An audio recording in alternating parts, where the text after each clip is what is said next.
이재명 대표는요, 열흘 뒤에도 선고를 받습니다. 법조계 그리고 민주당 내부적으로도 25일에 열리는 이 대표의 위증교사 선고, 이거 더 심각할 수 있다라는 말들이 나옵니다. 이 사건은요, 선거법 사건보다 더 간단하다는 평가를 받습니다. 핵심 물증이라고 할 수 있는 이재명 대표와 공범인 김진성 씨의 그 통화 녹음이 사실상 대중에게도 공개가 돼 있죠. 다시 한번 들어보시겠습니다. 주로 내가 타겟이었던 거.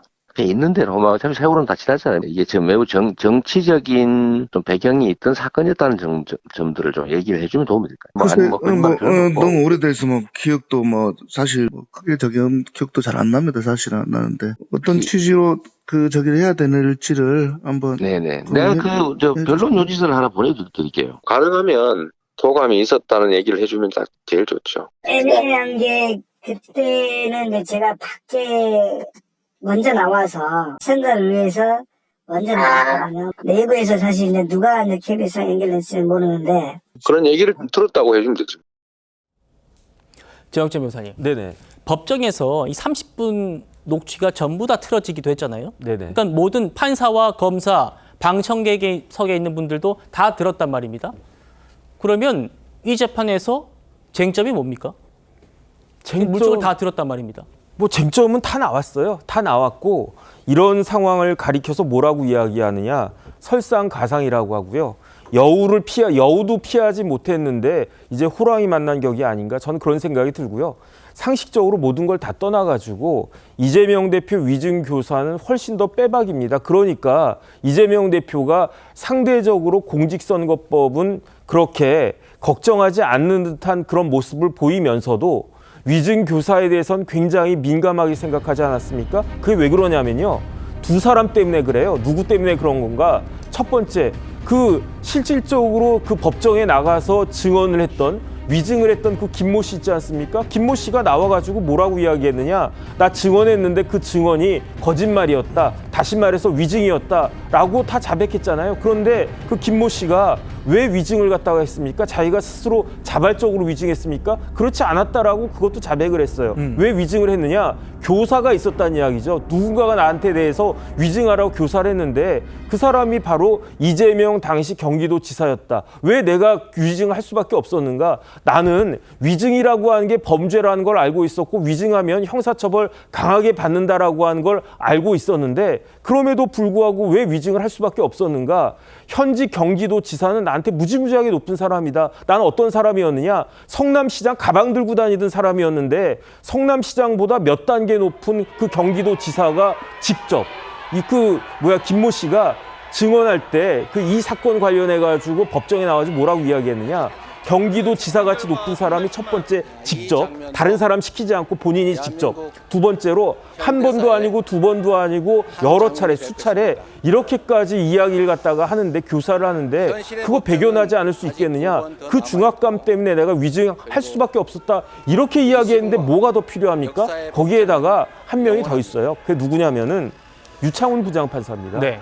유창훈 부장판사가 작년 9월에 이재명 대표에 대한 구속영장을 기각하면서도 그때는 이재명 대표한테 약을 갖다가 준 거죠. 그러면서도 그 밑에다가 병을 갖다가 깔아놨었어요. 그게 뭐냐면은 유창훈 부장판사가 뭐라고 이야기했습니까? 위증 교사에 대해서는 소명이 된 것으로 보인다. 그 다음에 네. 증거가 너무 확실하다.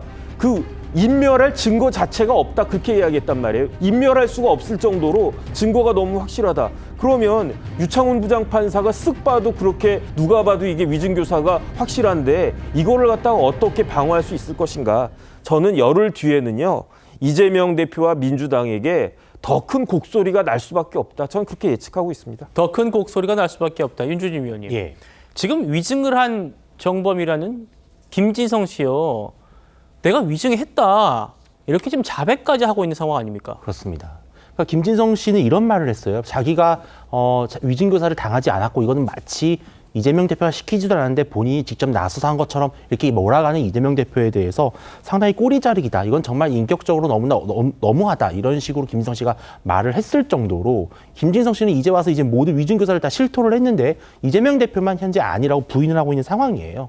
그런데 사실은 실제로 김진성 씨의 그 당시의 진술이 지난 2019년이죠. 경기도지사가 되는 과정에서의 공직선거법 위반 혐의에 대한 재판에서 이재명 대표가 당시에 무죄를 받게 된 결정적인 이유 중에 하나로 작용했다는 것입니다.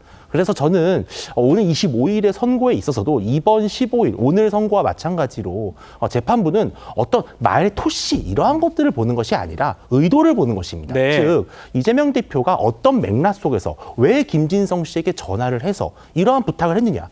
자, 이런 표현을 했어요. 실패한 위증교사다 이런 말을 했습니다. 네. 자, 실패한 위증교사라는 게 뭡니까? 결국은 위증을 교사하는 목적과 의도가 있었고 궁극적으로 그러한 위증을 통해서 원하는 결과를 얻고자 했다라는 것이죠. 우리가 만약에 범죄를 저질렀는데 만약에 실패하면 우리가 미수라고 하지 않습니까? 미수도 처벌을 받습니다. 그런 것처럼 이 위증교사 역시 만약에 재판부가 충분히 법리에 따라서만 판단을 한다면 충분히 유죄 판결이 나오지 않을까 예상을 하고 있습니다. 네. 자, 말씀하신 대로 이재명 대표는 기억나는 대로 말해달라고 했을 뿐이고 그게 설령 부탁이라고 해도 실패한 교사다라고 주장을 했습니다. 그런데 이 말 자체가 교사를 인정한 거 아니냐라는 의견도 국민의힘에서 나옵니다. 들어보시죠. 아니 그러면은 실패한 교사라는 거는 자신은 교사 행위는 한 건 맞는데 상대가 교사 행위를 받고 범죄 실행을 할 것을 결심하지 않았다. 뭐 이런 뜻인가요? 그러면 본인이 한 교사라는 범죄 행위에 대해서는 인정하는 건가요? 그러네요. 그럼 처벌 받아야 마땅한 거 아닙니까? 어처구니가 없는 게 지금까지 계속 뭐 극구 부인하고 아니다고 하고 억울하다고 하고 검찰이 탄압이다 그러고 정치 보복한다고 하고 예. 하다가 지금 와서 지금 뭐 마치 실패한 교사 뭐 이런 운운 하는데 예. 느닷없이 그런 얘기를 하는 것이 제정신인가 네. 이런 생각이 들 정도입니다. 차 교수님, 네. 그러니까 실패한 교사라면 어쨌든 실패가 있으려면 시도가 있어야 되는 거고 그렇죠.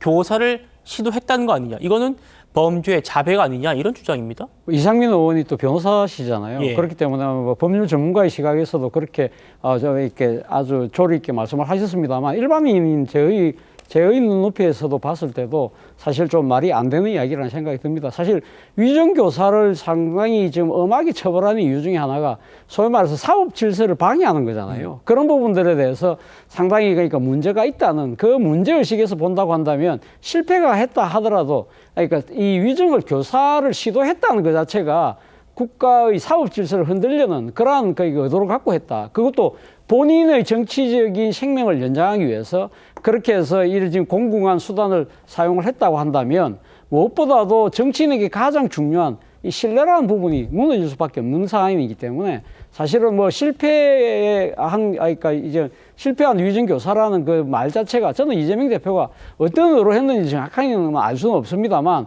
본인 입장에서는 사실 이게 아무것도 아니었다는 그런 이야기를 한다는 차원에서는 했겠지만 사실 내심으로는 사실은 이 기존의 사업 질서에 대한 어느 정도의 도전의식을 갖고 이야기했던 것이 아닐까?